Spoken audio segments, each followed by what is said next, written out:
asambleísta. Mientras llega la licenciada Roxana Forteza, vamos a darle la bienvenida a nuestro amigo asambleísta, concejal en el municipio de Santa Cruz, don Hugo Siles Núñez del Prado. Bienvenido. Oscar, gracias por la invitación.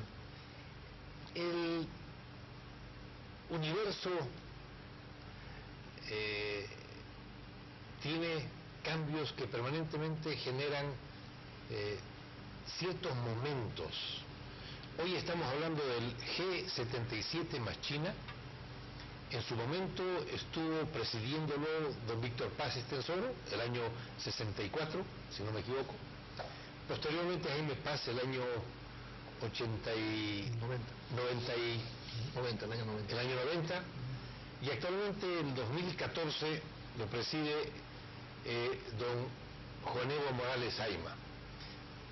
Para un poco mostrarle a la gente qué es el G77 más China y cómo vemos esos tres momentos diferentes, qué había en el 64, qué había en el 90 y qué hay hoy en el ámbito mundial en lo que es el contexto internacional.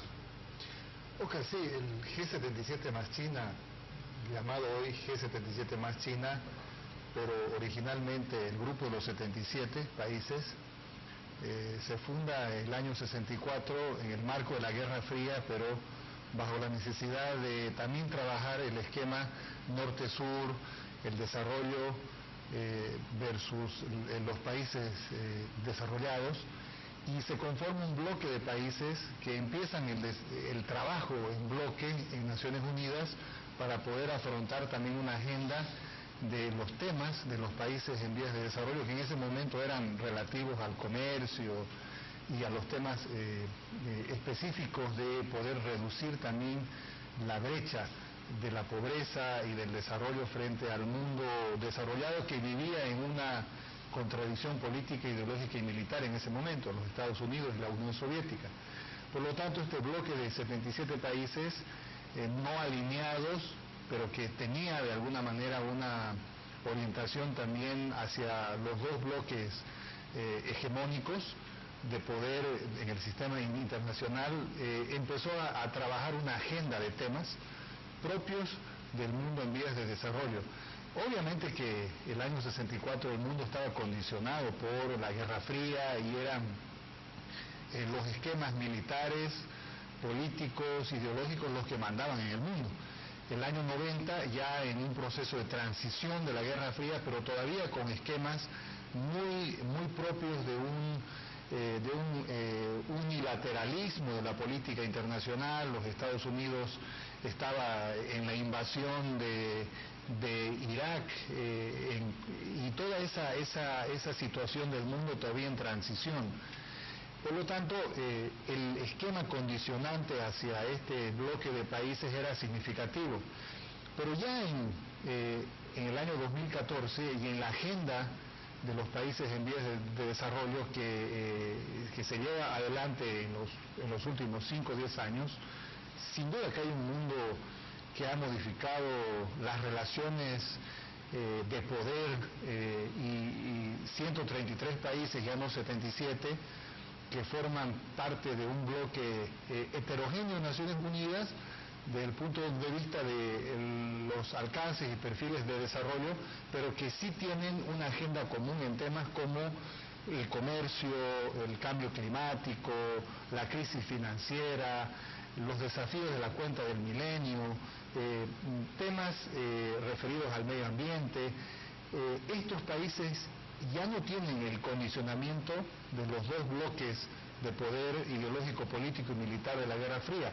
Ahora ya emprenden un mundo mucho más abierto, un mundo más independiente y multipolar, lo cual le da posibilidades de ejercer un influjo de poder más significativo, y eso es lo que le corresponde a Bolivia ahora bajo la presidencia del presidente Morales en este G77 más China que inicia Bolivia precisamente ya este año.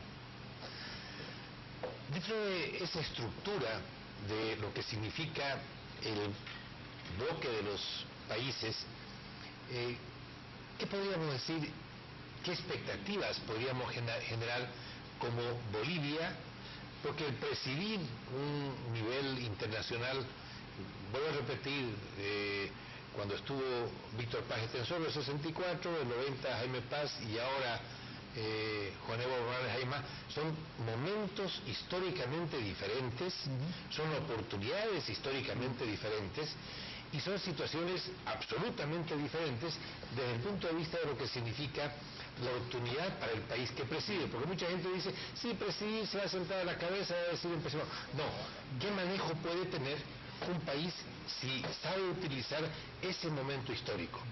Bueno, sin duda, como te decía, la agenda que maneja el G77 más China hoy es mucho más influyente en el sistema internacional que el que se manejaba en la década del 60 o en la del 90, donde todavía el condicionamiento de las potencias del llamado G7, hoy G8, tenía un influjo mucho más significativo en la economía mundial. Hoy los 133 países han avanzado significativamente en su posicionamiento en el sistema internacional y por eso el presidir una agenda que tenga temas principales en la agenda de la política internacional de los países en vías de desarrollo, en un mundo donde las relaciones de poder están cambiando, donde en los próximos 30 años la China y la India van a superar a los Estados Unidos, donde existe todavía una importante brecha económica, donde hay desafíos medioambientales, de comercio que están vigentes, sin duda que el presidir, concertar, armonizar y dirigir un grupo tan importante y tan influyente de bloque de países como el G77 más China es sin duda un acontecimiento extraordinario para la política exterior boliviana, que le dará sin duda la posibilidad también de poder introducir en la agenda de los temas de las reuniones ministeriales que se van a desarrollar durante todo el año en los diferentes temas, desde cambio climático, rondas de comercio, medio ambiente, pobreza, la posibilidad de introducir temas que nos interesan también desde el punto de vista de la política interna boliviana. Vamos a dar la bienvenida a la licenciada Rosana Forteza Chávez. Tiene la maestría es internacionalista, tiene la maestría en Relaciones Internacionales y también es docente universitaria. Bienvenida. ¿Cómo le va, doctor Hugo? ¿Cómo va? Hola, Rosana. Como verán, no es que hayamos empezado por la igualdad de género con el hombre, hemos esperado a que llegue Rosanita, y aprovecho para saludar a Maya, porque mi nieta me ha dicho, no me ha saludado nunca desde la televisión, así que aprovecho para saludarla a usted y saludarla a Maya. Habíamos introducido un poco la discusión hablando de lo que eran los tres momentos históricos, de las tres oportunidades que tuvo Bolivia de presidir el grupo de G77. Luego hablábamos de lo que serían las perspectivas a futuro, pero lo más importante es, muchas veces, si el país no aprovecha su cuarto de hora, su momento histórico, como no lo estamos aprovechando en el ámbito económico, lo digo como economista, ¿qué debería hacer Bolivia y cómo debería Bolivia, enfocarse de aquí hacia el futuro para que este G77 tenga un efecto positivo? Porque lamentablemente nuestras relaciones internacionales, que deberían ser manejadas por profesionales del área, no están siendo manejadas por profesionales del área. No tenemos ni cónsules ni embajadores de carrera, no tenemos gente en la Cancillería de carrera, y toda la gente que es de carrera está en otros ámbitos. Entonces, ¿qué debería hacerse y cuál debería ser el sacudón de esta oportunidad que tiene Bolivia? Evidentemente es un momento, como mencionaba Hugo, importante para el G77 más China, porque en realidad hay un interés hacia los países en vías de desarrollo por el tema de materias primas. Evidentemente ha habido un despegue de los grupos en vías de los países en vías de desarrollo, pero el desafío que tienen estos, incluido China, y pese al desarrollo constante, al crecimiento constante, no han alcanzado desarrollo y no han eliminado el gap que hay entre ricos y pobres, y las condiciones mínimas de vida en ciertos países realmente son desastrosas, que en algún momento se llamó de tercer mundo y lo que hay son países de quinto mundo, ¿no?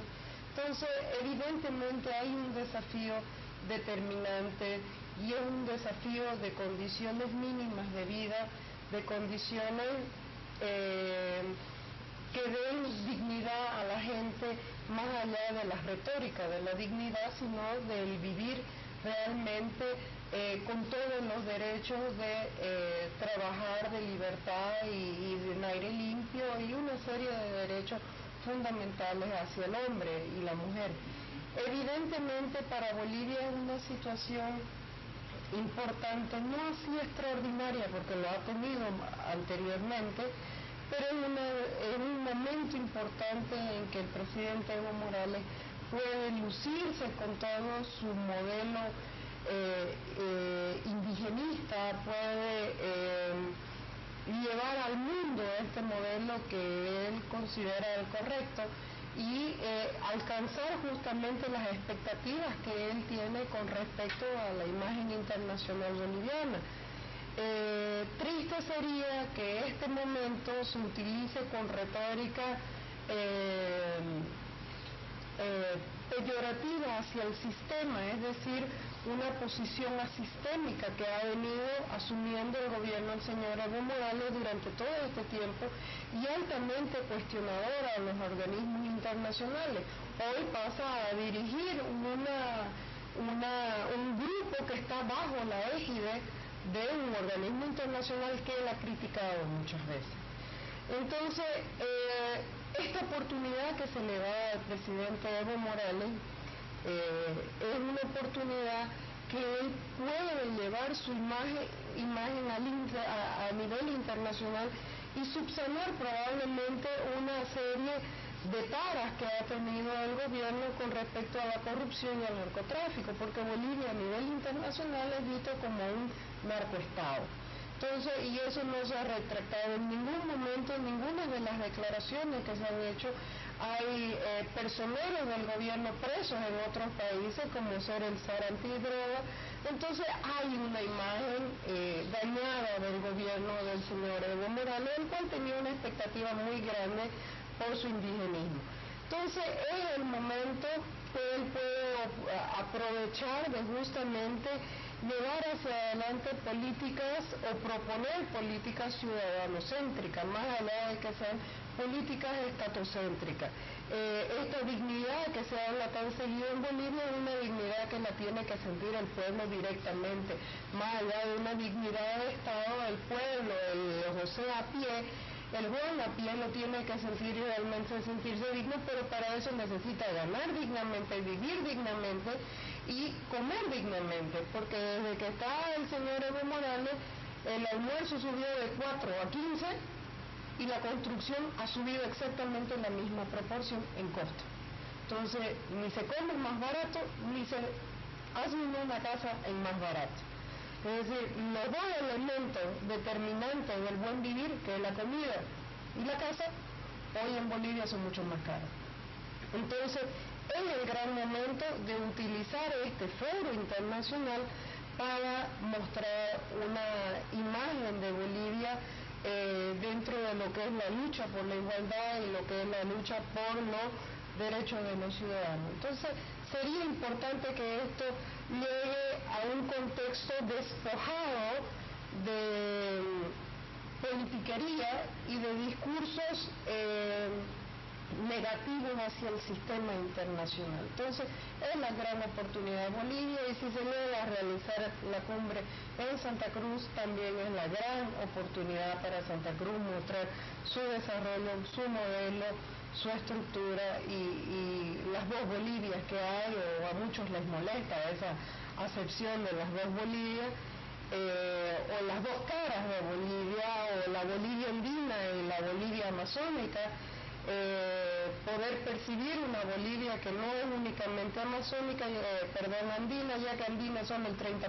del territorio boliviano, pero se desconoce el resto de la Bolivia. Entonces es una gran oportunidad para Santa Cruz, para Bolivia, para el presidente Evo Morales, y tiene que ser muy bien pensada, muy bien dirigida y con medidas importantes más allá de patriotera o que salgan de contexto. Hay un tema que yo quiero rescatar cuando hablamos de dignidad, a mí me gustaría tener el orgullo de poder viajar por el mundo con mi pasaporte boliviano y no tener que llegar a Estados Unidos y que diga ciudadanos americanos, extranjeros, colombianos, peruanos y bolivianos. O sea, y no porque seamos muy bien vistos, sino somos muy bien revisados. Entonces, dentro de lo que significa esta oportunidad, también es importante cambiar esa imagen hacia afuera, pero vuelvo a repetir, las políticas se hacen con las personas, no se hacen con los discursos, y la Cancillería debería tener, en mi opinión, y esa es una pregunta, Hugo, mucho más profesionales del ámbito de la diplomacia, manejando el área diplomática, y no como en este momento, como una especie de premios al general fulano, al capitán sutano, al coronel perengano, sino gente que haya tenido la formación, porque hay un refrán castellano y dicen que la sapiencia más grande que existe son los refranes: zapatero a tus zapatos. Oscar, yo primero, con respecto a lo que comentaba la colega Roxana, yo no estoy de acuerdo con la categoría o que Bolivia tiene el nombre narcoestado o que tiene el lema. Eso es absolutamente inaceptable. Primero que yo no lo comparto. Creo de que en los últimos años, por el seguimiento de logros alcanzados en términos de mejor posicionamiento en el sistema internacional, nuestro país ha asumido una condición independiente, propia, y ha ido aportando en diferentes escenarios multilaterales con propuestas precisamente para modificar y cambiar el mundo en términos de hacerlo más digno, hacerlo más justo. Es decir, basta ver la posición que tiene Bolivia con respecto al cambio climático.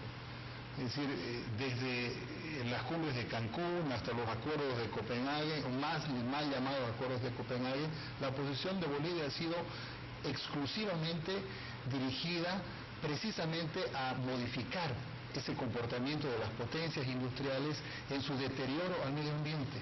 Cuando hemos hablado de temas de soberanía alimentaria, temas que tienen que ver con pobreza, hay una importante actuación de Bolivia ya libre de condicionamiento. Es decir, esta asunción de presidir de manera pro tempore la presidencia del G77 más China está acompañado de 10 temas que ha propuesto Bolivia, que son muy importantes y que se cruzan precisamente con la cuenta del milenio, los desafíos de la cuenta del milenio, es decir, mostrar que también Bolivia tiene una propuesta, y no es retórica, porque estos temas son los que se están debatiendo en el mundo.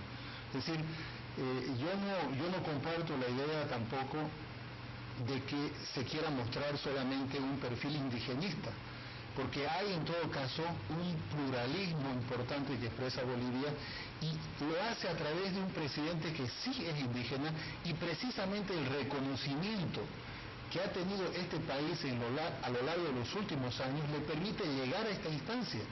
Hablábamos antes de cámara con Oscar, yo le decía, el trabajo para alcanzar presidir el G77 más China es un trabajo que empezó años antes para poder conseguir los consensos, primero en América Latina, en el mundo. Es decir, hay un trabajo importante que no se lo debe restar y minimizar. Entonces yo creo de que las relaciones de Bolivia hoy en el mundo han alcanzado niveles de independencia, de mayor participación, hay una participación plena en la comunidad internacional que nos permite tener y llegar al escenario del debate con propuestas no condicionadas por terceros países. Entonces, hay que reconocer que hay un importante avance de posicionamiento de nuestra política exterior, porque de lo contrario, si fuéramos pues un narcoestado, sería imposible que un narcoestado sea el que presida el G77 más China. Es decir, no podemos minimizar el hecho de que hay en este momento una importante proyección de la política exterior boliviana, y sin duda es tangible. Ahora, el servicio exterior boliviano goza hace escasos 2 semanas de una nueva ley del servicio exterior, donde sin duda se ha ajustado también las condiciones del manejo del servicio exterior boliviano, de las relaciones exteriores de Bolivia, a un marco propio de la Constitución. Hoy este país ha cambiado hace algunos años con una Constitución que sin duda ya la conocemos, está aplicando derechos, incluye sectores, y eso también tiene que reflejarse en el plano externo. La política exterior es la continuidad de la política interna. Entonces, yo creo que hay una trascendencia, Oscar, que no podemos... La inclusión no tiene que dejar de lado, en mi opinión, la capacidad. O sea, yo puedo incluir y que venga un indigenismo, no puedo hacer una operación de corazón abierto con una persona porque quiero incluirla entre los médicos que no se han formado para aquello. O sea, no minimicemos la capacitación de la gente, el profesionalismo, por una parte, solamente para ser cuestionador. Y por otra parte, cuando uno dice la independencia, me da como a entender de que ni Cuba ni Venezuela tienen ningún grado de injerencia en Bolivia en este momento. No, ni Irán. No, ni Irán. Pero con esa embajada tan grande. Entonces, mi pregunta es, cuando yo, y lo que quiero es generar es justamente un poco la discusión, cuando yo escucho de que estamos generando dignidad, estamos generando independencia, para mí la dignidad no es separarse de o sea, yo tengo una frase que siempre la digo: lo importante no es cambiar el yugo, lo esencial es dejar de ser buey. O sea, no de este lado y de este lado a este otro. Seamos independientes, pero independientes realmente. Entonces, pero te voy a dar un dato, sí, Oscar, importante. Primero, el condicionamiento y la orientación de Bolivia en el periodo clásico, digamos, de las relaciones internacionales, estaba sujeto a terceras potencias. Siempre. Por ejemplo, Bolivia le declaró la guerra al eje, ¿no? Ni lo voy a discutir. Bolivia no se acercó a los países árabes, pero sí reconoció al Estado de Israel. Bolivia no tenía relaciones con Irán, pero resulta que de los 12 países de Sudamérica, 10 tenían relaciones con Irán, incluido Argentina, y resulta que Bolivia no tenía relaciones con Irán porque Estados Unidos calificaba a Irán como eje del mal. Estoy de acuerdo. Entonces, el pasaporte decía válido para viajar a cualquier parte menos a Cuba. Así estaba señalado. Bueno, entonces ese era el condicionamiento del pasado, ¿no? Estoy de acuerdo. Vamos a hacer un corte y luego quiero que volvamos, porque este tema es importante que no lo veamos sesgado ni de este lado ni de este otro. Mientras tanto, queridos amigos, se fue el tiempo muy rápido, pero la Sociedad de Ingenieros de Bolivia tiene un evento. Todos los ingenieros, desde Canadá hasta Tierra del Fuego, serán visitantes en Bolivia en el UPADI 2014, 13, 14, 15 y 16 de agosto, y tenemos la presencia de tecnología, desarrollo, avance, ciencia y academia, con la presencia de los ingenieros, que son el motor del mundo, pero que en este en esta pequeña película vamos a ver que además son los integradores de los pueblos. Veamos qué nos dice UPADI 2014 y cuál fue el mensaje que lanzaron los ingenieros al mundo para que vengan los ingenieros a Bolivia. Queridos amigos, yo tengo que lamentar que ustedes hayan tenido una magnífica discusión en el intermedio. Sin embargo, vamos a continuar. Rosalito, usted quería decir algo. Bueno, evidentemente yo en ningún momento he minimizado la importancia del G77 y la participación de Bolivia, que eso quede claro. No hay lo importante, lo extraordinario. No hay lo importantísimo, lo hemos hecho antes.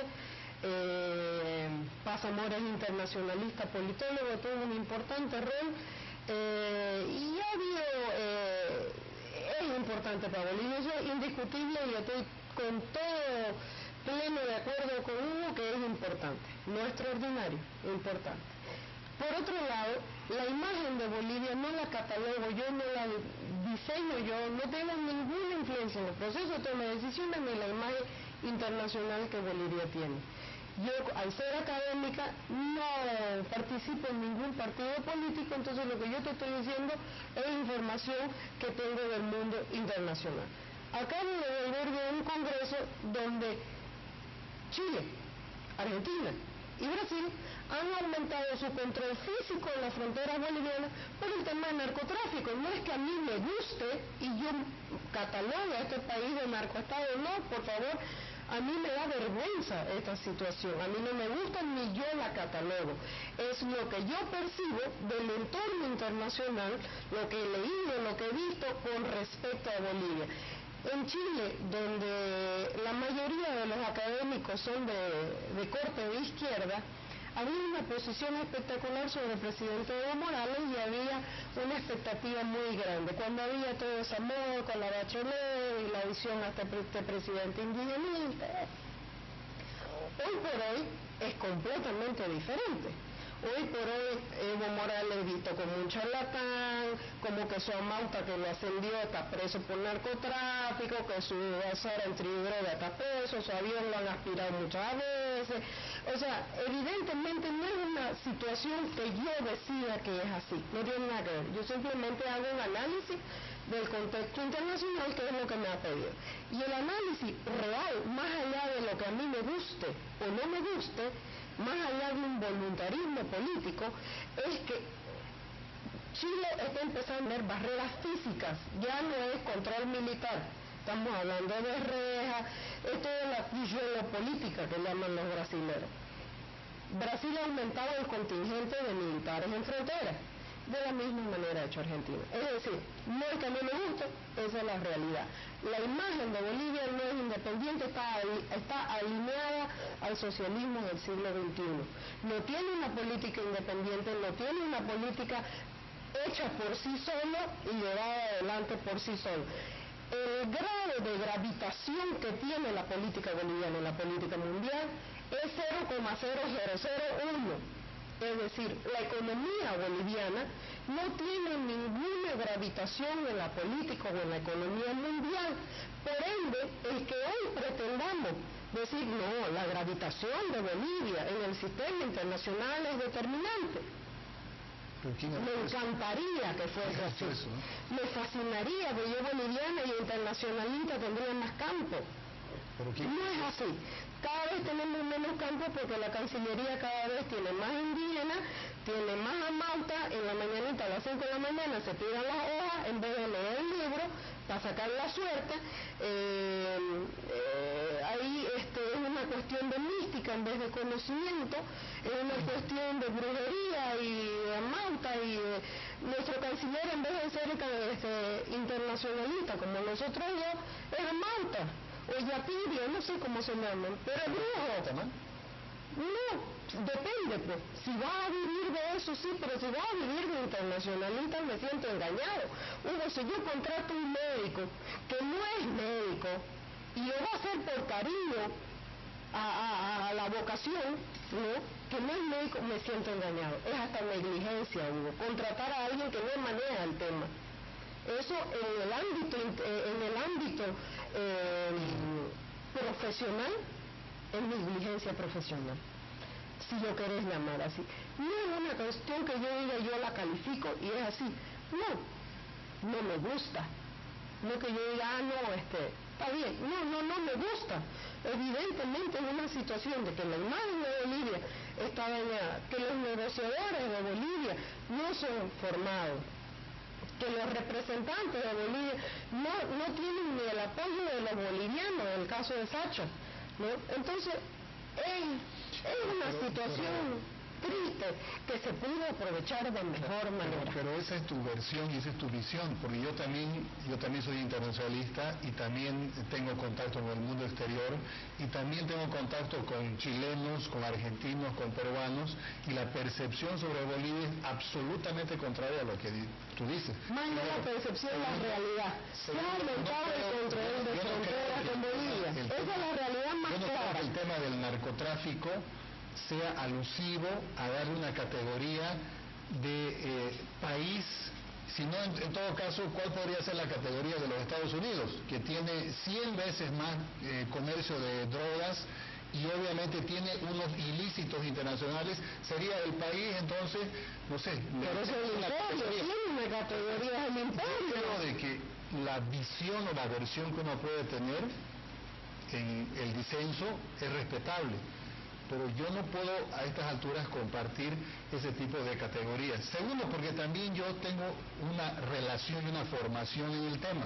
Entonces, obviamente, bajo también el mismo argumento que tú dices, hay toda una trascendencia sobre el significado que hoy tiene Bolivia en muchos campos. Ahora, tú sacas el tema de que Bolivia es gravitante, es decir, la gravitación de Bolivia en el campo, para ti no es de hace 10 años es absolutamente mayor. Y si tú mides las variables de poder acumuladas hoy que tiene Bolivia en diferentes indicadores, seguramente que si haces una... Ha aumentado, pero no tiene igual una gravitación en el contexto internacional. El poder percibido se mide a partir de una variable tangible o intangible. Yo te puedo comprobar en términos tangibles que la variable tangible e intangible de poder de Bolivia es absolutamente mayor que hace 10 años atrás. Entonces, tenemos que también tener un poco de responsabilidad cuando utilizamos los términos, porque a estas alturas se dice, sí, es importante el logro de presidir el G77 más China, pero resulta que los recursos humanos son pésimos y discriminamos a los que están en el servicio exterior. Entonces,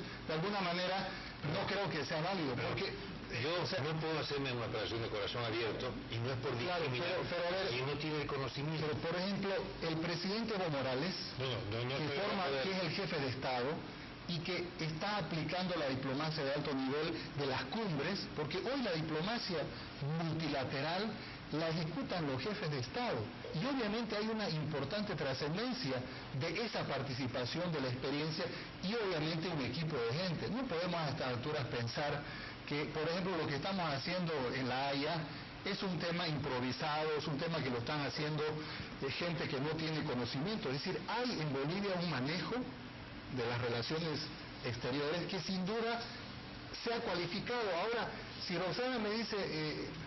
¿sabe qué?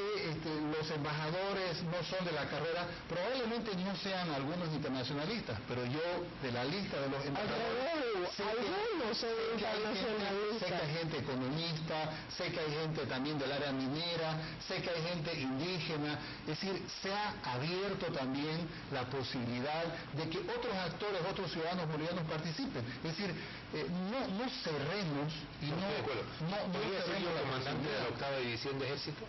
Yo he hecho la paramilitar. De pluralidad, ahora se ha abierto. Pero es un campo específico de armas. Estamos hablando que hay una ley, Oscar, sería importante, por eso es importante que la ley también la conozcamos, porque a estas alturas, si Rosana está viendo la ley 1444, probablemente hace 10 años, 20 años atrás, sin duda, yo le doy la razón, pero tenemos que ver también el contexto de los cambios que se han dado en el país, donde hay una mayor inclusión. Es decir, yo conozco gente en el servicio exterior, hay de formación militar, hay profesionales, hay indígenas, es decir, hay profesionales. Es decir, no a estas alturas no pensemos de que, es decir, en Chile el canciller es un empresario, amigo del presidente de Piñera. Es decir, el canciller acá es un hombre de filosofía andina, es un indígena. ¿Por qué tendría uno que descalificarlo por su condición indígena? No. Es decir, se mide también en función de la capacidad. Hay logros importantes de este país que se han logrado a partir de la participación de actores como David Choquehuanca. Entonces, no podemos a estas alturas un poco decir, está bien el logro, pero resulta que está mal todo lo de abajo y no sirve para nada. Tengo una pregunta. Si vos tuvieses la oportunidad de asesorar al actual gobierno en el ámbito que vos manejás, que es el ámbito de internacionalista, ¿qué cambios harías? ¿Qué sugerencias le harías al actual gobierno? Yo creo que hay que trabajar, hay un planteamiento de temas que Bolivia maneja en los ámbitos de negociación de una agenda de comercio, hay una agenda medioambiental, hay una agenda de soberanía alimentaria, hay una agenda de integración. Es decir, en esos temas poder trabajar precisamente llegando a desarrollar objetivos que sin duda nos permitan alcanzar importantes logros, como por ejemplo introducir la quinoa que es un tema que se está trabajando como una alternativa al hambre mundial. Ese es un tema interesante. Claro que sí. Es decir, a mí me gustaría también aportar en los esquemas de integración, por ejemplo, regional. Se está haciendo una orientación hacia el Mercosur. Hay que trabajar en los equipos de negociación para ver si vamos a abandonar la Comunidad Andina de Naciones, vamos a poder pertenecer a los dos bloques. Hay que negociar muy bien esos acuerdos. Ahí me gustaría trabajar, es decir, aportando con ideas en los equipos de negociación que vayan a formar el interés boliviano para poder tener también un pie anclado en las exportaciones de la Comunidad Andina, como también en el Mercosur. Creo que hay temas que sí se puede uno... La misma pregunta, Rosanita, o sea, si usted tuviese la oportunidad de asesorar al gobierno en el ámbito de lo que hace a la especialidad que ustedes tienen como internacionalistas y en el ámbito de las relaciones internacionales, ¿qué sugerencia le daría usted al gobierno actual? En primer lugar, yo tengo que aclarar que yo soy académica y yo formo internacionalistas. Entonces yo no puedo decirle a mis chicos que ustedes pueden ser brujos, no necesitan ser internacionalistas para estar en Cancillería. No puedo eso, y usted también forma internacionalistas. Pero no son... No los enseño, entonces si ahorita entra cualquiera, sirve cualquier brujo, sirve cualquier minero, sirve cualquiera que tenga cualquier otra formación menos de internacionalista. ¿Para qué formar internacionalistas si es otra la cosa? No es bien así, Hugo. Cada quien tiene que hacer lo que mejor sabe y dentro de lo que está formado. Y cada campo está hecho para eso, por eso uno enseña y por eso los otros estudian. Porque justamente está en esta dialéctica el aportar a su país. No en la buena voluntad, mire, yo desde mi conocimiento de las ovejas, yo quiero manejar la política internacional. Pero profesionales, Roxana, o sea, también... Yo estoy diciendo académicamente formado. Si vamos aquí a hablar lo que es un profesional, yo quiero decir claramente que el concepto que yo manejo es de academia, de formación académica.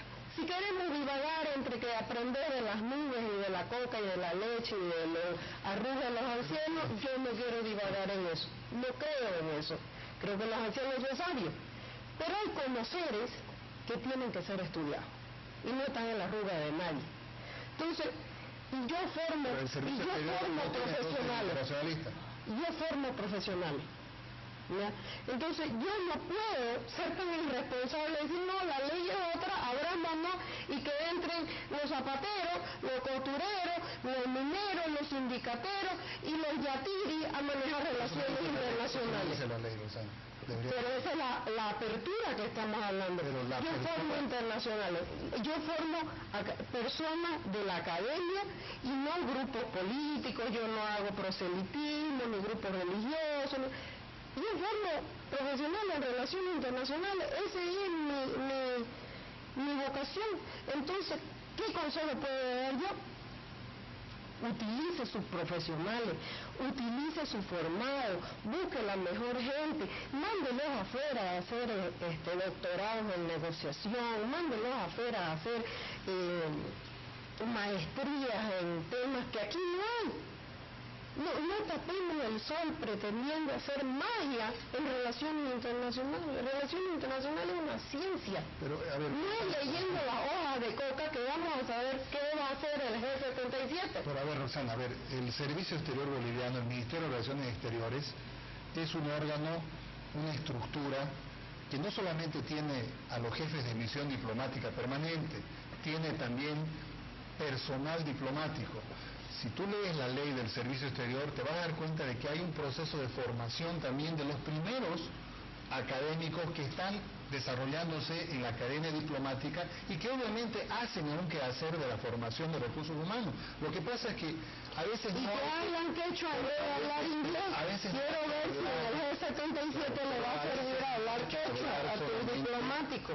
De manera superficial, hay que ver también el contenido de las cosas. Y por eso yo insisto que tal vez tienes una mala información en cuál es la estructura del servicio exterior. Y la estructura del servicio exterior no esa ley no tiene nada de tiempo todavía. Que la ley esté, ok, estoy hablando de la realidad del servicio, no estoy hablando de la ley es nuevita, no se ha implementado. En la ley 1444, que era la de 20 años atrás, que nunca lo hicieron, nunca la ejecutaron. Te voy a poner un caso.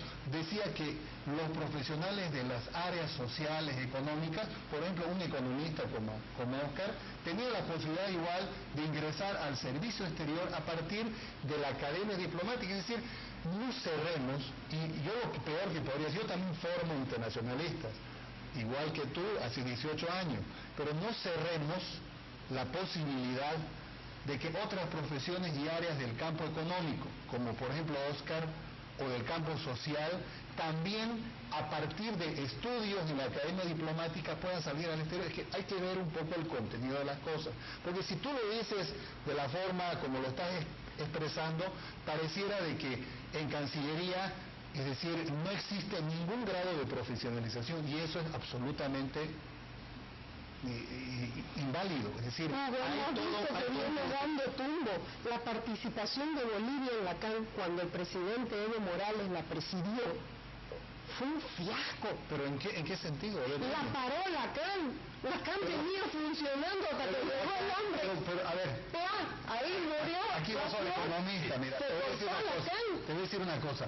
Hace aproximadamente 10 años la comunidad de comercio internacional pasó eso, ¿no? Pero a ver, te voy a decir algo, es que no hay que ver las cosas con superficialidad. Primero te voy a explicar, la CAN, la Comunidad de Naciones, tiene hace 10 años un proceso de acercamiento con tratados de libre comercio y está saliendo de los esquemas propios de la integración andina para poder fortalecer tratados de libre comercio que nos lesionan como interés de Estado. Te voy a poner un ejemplo.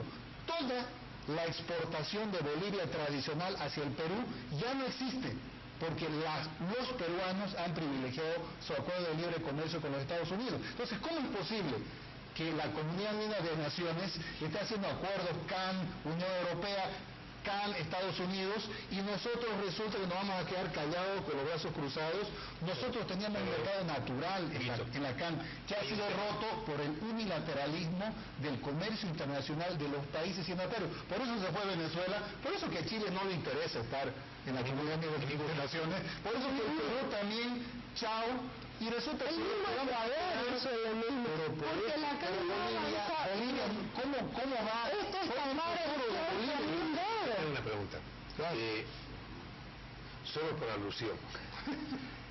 Si yo tengo un mercado natural en base a convenios, hablo del aceite, hablo de la soya, hablo del azúcar, hablo del arroz, y mañana se le ocurre al gobierno prohibir la exportación, ¿cómo no va a estar obligado ese país, en el caso de Perú, en el caso de Colombia, en el caso de Ecuador, de buscar otros mercados que le generen seguridad para aprovisionarse de aquello? Porque el mercado del que era su proveedor natural, Bolivia, se le ocurrió al gobierno de ese momento decir, no puedes exportar. En este momento primero vas a dar de comer a tu gente. En el ámbito internacional nos pasó con el algodón. El algodón, y estoy hablando en una época en la que todavía no existía seguramente ni siquiera Juan Evo Morales Arma ni el MAS. Bolivia jugó con la credibilidad internacional cuando no cumplió el aprovisionamiento de algodón que ya tenía pagado. ¿Y qué pasó? Todas las desmontadoras se fueron al Paraguay y el Paraguay hoy produce algodón.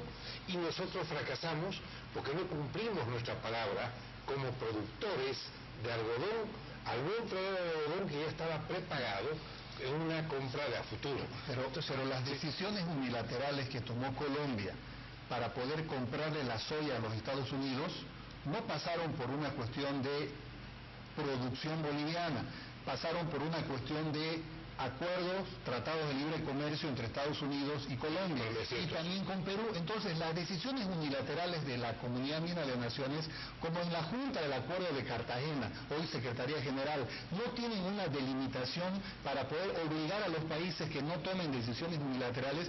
Por eso yo le sugiero a Roxana que revise cuántas denuncias ha hecho Bolivia a la ex Junta del Acuerdo de Cartagena para denunciar que Colombia ha utilizado decisiones unilaterales para no comprarle la soya a Bolivia y privilegiar otra soya que obviamente es más competitiva, porque la soya norteamericana está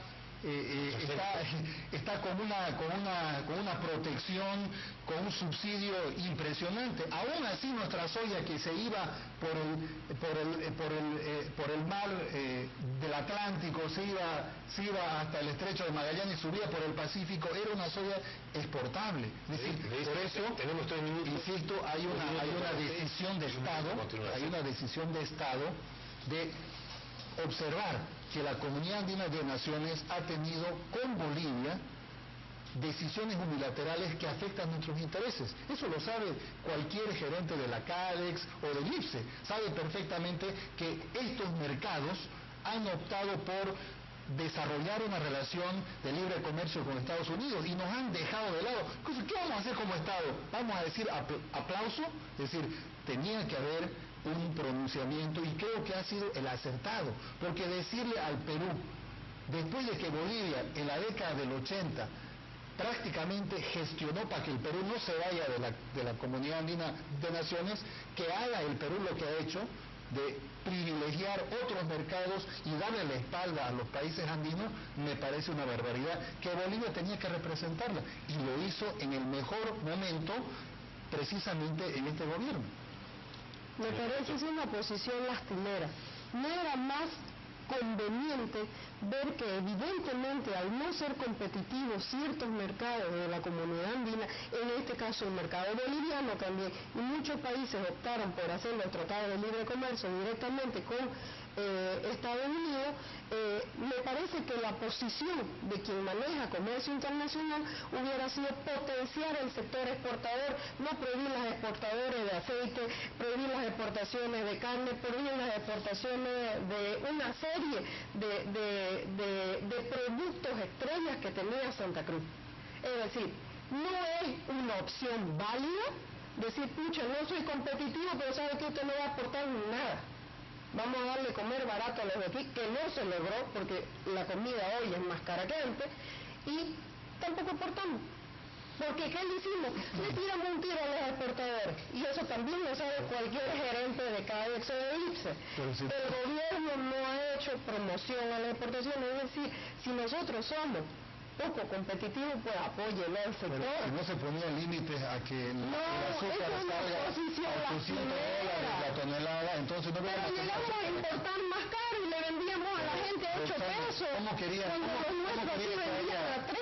que haya producción nacional si en el mercado externo la tonelada valía $800 y en Bolivia no te pagaban $800 la tonelada? Entonces por eso es que los exportadores de azúcar sacaban todo el azúcar y no teníamos. Si no intervenía el Estado, azúcar más cara. Si no intervenía el Estado, han sido medidas lastimeras en vez de apoyar al sector. Garantizar que la población tenga ese producto de consumo diario tenga en la mesa.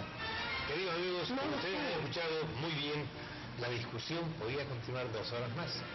Sin embargo, yo quiero decirles, la idea es justamente eso, tener opiniones contradictorias que hace a la función de este programa de responsabilidad social, gracias al apoyo de El Día, Sol, Cotas, FUDES, El Buen Samaritano y las facultades de tanto Economía como de Ciencias Jurídicas. Nosotros, en un programa de la Federación Universitaria de Profesores, lo que pretendemos es esto, generar debate, generar discusión, tesis, antítesis, síntesis, y el beneficiario es el que escucha la discusión, porque obviamente cada uno tiene una posición, pero la posición le permite al que está escuchando esa discusión sacar sus propias conclusiones, y usted tiene la capacidad, tiene las condiciones de inteligencia para sacarlas. Gracias, Guito, gracias Roxana, y gracias, querido público. Hasta el próximo martes. Buenas noches y muchas gracias nuevamente.